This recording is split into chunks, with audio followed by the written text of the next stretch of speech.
আসসালামু আলাইকুম ওয়া রাহমাতুল্লাহি ওয়া বারাকাতুহু। সম্মানিত ঈমানদার মুসলমান ভাই বোনেরা, আজ আমরা জেনে নিব মাহে রমজানে দিনের বেলা স্ত্রীকে চুমু দেওয়া যাবে কিনা, অথবা স্ত্রীকে জড়িয়ে ধরে শোয়া অথবা স্ত্রীকে জড়িয়ে ধরে রাখা যাবে কিনা, সেই বিষয়টা আমরা জেনে নেব ইনশাআল্লাহ।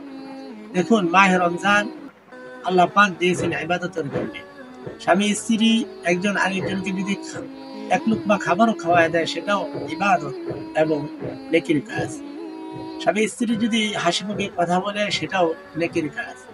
স্ত্রীকে চুমু দেওয়া অথবা জড়িয়ে ধরা, উভয়জন যদি খুশি হয়, সেটা নেকির কাজ। তবে মাহে রমজানে নিজেকে যদি নিয়ন্ত্রণে রাখতে পারে, কোনো সমস্যা না হয়, তাহলে আপনার রোজার কোনো সমস্যা হবে না।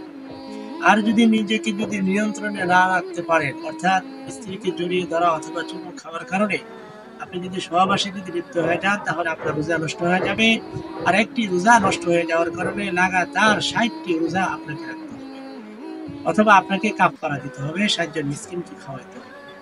সেজন্য মাহে রমজানে অবশ্যই অবশ্যই আমরা নেকির কাজ করব। রোজা যেন ভালো থাকে, সুরক্ষিত থাকে, রোজা যেন আল্লাহর কাছে কবুল হয়, সেই বিষয়ে অবশ্যই আমরা খেয়াল রাখবো ইনশাআল্লাহ। ইসলামিক এই কথাগুলি আপনার কাছে ভালো লেগে থাকলে অবশ্যই একটি লাইক করে দিবেন।